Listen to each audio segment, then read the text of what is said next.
but it doesn't really suit the composition as much as a Galio who can follow up on the Gnar, can follow up on the Nefiri, and Nautilus will be the final lock great into the Corki, and guarantee he's going to get knocked up by that ultimate even if he Valkyries away. And now the question is, what's that support here in the bottom lane for Keria? Yeah, see what he decides to go with. I mean, I don't think this is the Pyke angle. That doesn't feel like a good one. There are some pretty burly members of Gen.G, not to mention the fact that Nefiri can go untargetable. It's not a Renata angle either. Oh, Poppy's up? My God. It's not a bad Poppy angle, but it's not a standard one either, in that, you know, the Ezreal, obviously, his shift is a blink, and he can still follow up and push out this Poppy pretty well. As well as, yes, she can be good into Gnar, but that's pretty situational. Can be decent into Nefiri, but that's also quite situational. I think the bigger value is what it does for objective fights. The Keeper's Verdict is going to be super strong here when T1 can already out-rotate you on the map pretty easily. The Galio feels good here, too, because... Hammer, I'm really looking forward to getting into it. Game number 2 right now.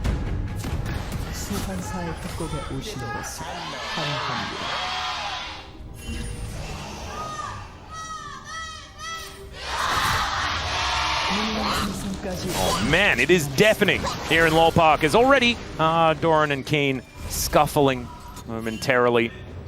Two of our, like, it's so interesting because I remember when Doran was that guy on Griffin, you know, back in the day who didn't really get a shot earlier on and then moved to DRX and sort of had his moments. But he has really become a veteran here. It's been 7 years since that moment. Him and Keen, really some of the mainstays here in the LCK at this point in time. I mean, looking at the names, Duro is obviously the youngest player that we have out of these 10, but then it's Owner and Guma. You know, it's like, wow. What year is it? Like, every single player on the besides Duro has a massive history. That's what I was saying earlier. I don't know if you could put more days played, more games played in one. But it was Chovy that sort of took the mantle for Galio play after that massive taunt that he had on Gen.G afterwards. We're paying some attention here on the bottom side of the map as Duro moving a little bit far up, gets ignited immediately, and the flash forward from Keria looking to try and lock down the kill. Duro thinking about turning, and I don't know about that one as Gumushi moves forward, level 2. And this time, instead of T1 just having the natural lane leads, it is Gen.G in a better position, largely to do with the Gnar on the top side, being able to farm very effectively. This bottom lane's also having a decent time as Ruler Arcane shifting forward is dangerous. Duro actually going to pay for it though as Gumushi is the one that goes low and first blood goes to the Nautilus. Keria doesn't have flash. He's likely to go down as well, wanting to take Ruler with him, but he holds the barrier and despite the Q he stays alive. A little bit of a... It was really nicely played from Ruler, identifying, I have barrier, it's going to be fine, we can kill him. Minions do so much damage at that stage of the game, as you can see. Ruler took a lot of his health bar just from that. But man, this is really going to set the tone for how this game is going to look as Doran is still here on this top side. Ruler gets a ward in as he's looking to actually put the pressure on as Keria shows his position. Remember, the Arcane Shift has already happened, but he still has flash. The flash forward from Doran is going to be ended, and Ruler just puts him down! Oh man, Ruler is ready to have a fantastic game here in this second one. Two fantastic plays back-to-back. The bottom lane play there where he gets the punish, and then this one here, unaware, but doesn't care. It's tougher for Gen.G to break their way through, but they get away with it here as Ruler pushes out Guma. And that alone, it looks like it's going to be enough because Chovy can join with his ultimate. They want to respect it. Yeah, I think having topside control here for Gen.G was enough to be able to grab that for them, as the public execution is, in fact, pretty private there from Doran. Fortunately. Owner is going to turn his attention to this dragon, so it will be grubs for Drake the trade. Gen.G getting all 3 grubs, and Ruler continue to push his advantage here. Owie. Oh goodness. Okay, Arcane Shift.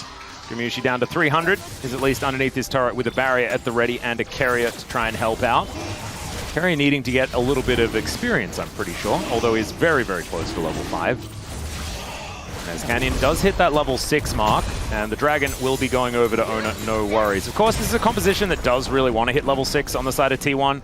So, but True Shot Barrage now going to get flashed here by Keria. Steadfast Presence as Duro's going to have to flash. Man, he would have died if he had taken that last turret shot. Pretty lucky there for him, as Gen.G really pushing their limits on this top side. Faker is leading as far as that is concerned, as Chovy and Duro both here wanted to try and take him down. Understanding that there is not a lot of vision here for T1. Duskbringer, there's the flash in though, as Canyon's committed, but ulti comes through from Chovy. They get the knock up onto Carrier, but he's pretty tanky as this Poppy, and the rest of Gen.G just going to back away. Good defensive play there from T1. Looking like they're going T1's way. Gen.G, even with this topside prio, very late to show up. I say it, Canyon coming in, doesn't have smite. Yeah. This should just be T1 locking one of them down, though. I think that was almost best case scenario based on the game state right now. So still fine for T1, but 5-1 is going to be the grub advantage here for Gen.G. Would reveal, of course, what that solo is going to be. It's too valuable. Solo elemental drakes. And both of our global mid laners come Oh, over. there's a flash forward from Carrier, but doesn't get the stun. There's the paranoia. They decide to go on top of Duro first, as the Realm Warp is going to deliver Faker to the mid lane. And Chovy holds the ultimate. I kind of thought that he would just pull the trigger. Maybe he was out of range onto Duro, but now we'll have that for a potential dragon fight. Carrier's going to get his ult up in just 3 seconds as well. Can redo it, since he did not actually fully complete it. Yeah. And depth charge still there for Duro at the same time. So his health bar is relatively low, but we'll still be able to just hit someone with that button. They do decide to face check. Faker in the top lane here and let the dragon go. Not going to commit any further. I think Carrier thought perhaps he had an angle there to set up for the Keeper's Verdict to win the numbers game as Faker showed up there with a Realm Warp, but wasn't able to find the angle. Sure, they're not making a play with this Mega. They're not looking for a dive, but they get the push and they get the prio for this objective, as well as they're wheeling down that turret. So sure, T1 don't end up losing anybody. They don't pull the trigger themselves, but Gen.G just continue to push these advantages. This is what they're so famous for, is getting everything with just a small advantage on the map. Faker trying to take out a turret here on the bottom side. Yeah, you can see actually trying to take out Chovy. Does tank up the turret for quite some time, as Chovy does at least Gen.G eliminate. to group up topside, knowing that, you know, this objective gets them feats of strength, is going to get them that turret eventually, and if T1 make a play to try to punish, you're already there to catch them and then take the objective. If they don't go, then you win anyways, and Chovy just holds bottom as long as he can. Oh, Fury going to get caught out here as Canyon trying to go untargetable to keep himself alive, but it's getting so difficult. He flashes, he gets over the wall, but the Realm Warp from Faker is not actually going to get taken, and Fury goes the right direction. Gen.G just tracking Carrier constantly here, now starting up this dragon, trying to block any entry. And, I mean, Owner can come in from a long ways away, but Guma is going to take some time to get down, and he's very late to show up to this objective. It looks like he's not going to show up at all. They're just going to simply give this one up. Yep. So that's going to be a second Drake going over to Gen.G, the first mountain of the game. And now they can just drop the Herald since they're all grouped, and they got the Dragon for free to maybe even get this turret. The charge alone won't do it, but they have a lot of members here. Yeah, and with Ruler able to take these pot shots, get that extra damage with his Sheen. That is going to be the outer turret in the mid lane going down. First turret for Gen.G as well to help extend that gold advantage ever further. Ooh. Second charge with the last Skerrick of health. As Faker going to get knocked up. He's in turret range there as well, as he wants to just take down the turret. There it goes. That's what he was looking for. That was scary. Oh, okay, over the wall goes Canyon, looking for a little bit of a biffo against Doran here, but Doran's able to get himself out. 2v2 is now set up here as well. They may, it looked like for a moment they were going to look for a dive down that bottom side, as Faker is playing with his range advantage very flirtatiously here. I think they might just still there. Dive this, to be honest. I mean, with Ezreal here, well, Keen does have a Mega Gnar on the way, but they decide instead of diving, they'll just take the free money. Yeah, if they leave, then we'll just take the money, and now we have Otagon Prio, and no one's anywhere near for T1. They have no vision whatsoever. They have no turret. I mean, this is the closest thing division they have is a Nocturne who knows, I think something bad is happening down there where we can't see. Well, speaking of can't see, they don't exactly know where Faker is just yet, to really worry about just yet. Ooh, Faker might put himself too far forward here. Yeah, Duro's going to show up, and Keen was already in position. There's the knockup from the depth charge, and this RYZE is not going anywhere. Tries to Realm Warp, but that is not happening. And Gen.G going to use this as an opportunity to head towards this Otagon. The rest of them were grouped up, and the rest, you can see Gen.G actually wanting to find a little bit more of a fight before this one happens. Spell Shield's good, but he's still pushed away. But this buys time. Faker has teleport when he respawns here. Oh dear. Carrier might be in trouble. He gets smoked by Canyon as Keen wants to hop over that wall, finds the boomerang, and I think that Canyon has the damage. True Shot Barrage comes down, but there's the paranoia to try and save, but also kill as they get on top of Ruler. Ruler is dead to start this off. Doran's flashing away to try and get to safety. Faker is still dead. which is so lucky for Gen.G because otherwise they could have lost the Otacon, and somehow that anchor lands. Doran just trying to survive. He can dash for, you know, about 1 billion miles, but is that enough is the question, as Canyon should have enough damage to take him down, and there it is. Faker hits 16. Especially with now Otacon being still alive. There is a dragon here as well, though, and that is soul point opportunity for Gen.G. They've started this already, and T1 you can see trying to set up, trying to get into position, but they're on vision here as Gen.G just control this area completely. No way for T1 to get in. They're going to give it up. They do see it go down, but there's no way that they can actually change the outcome. If Keria had ult, maybe. Oh, Realm Warp, an opportunity here is once again. It's Ruler in trouble, and he'll just get obliterated. This time, Gen.G in an awkward spot. At the same time, heroic entrance, and Duro is still dead. A double knockup, but Chovy's just giving himself up. Owner down low, but they take down the gargoyle, and T1 say you can take the dragon. I think it's time for Baron.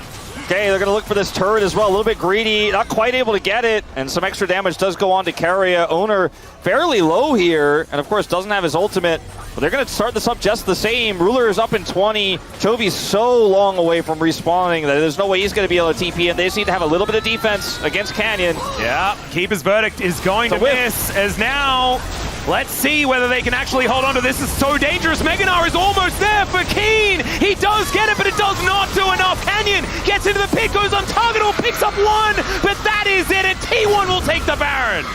Traditional T1 Baron, it's a little risky, but they had the numbers, they had the advantage, and even though the Keeper's Verdict doesn't connect, they can keep Canyon out. Rihanna, it was Aurora for a while, but you know, Realm Warp can follow up too, as it turns out, and get right on top of him. And now T1 turned this into Otacon, and they are feeling very good about their chances. Take a gold lead here, and they can push it even further now with an extra res on the back.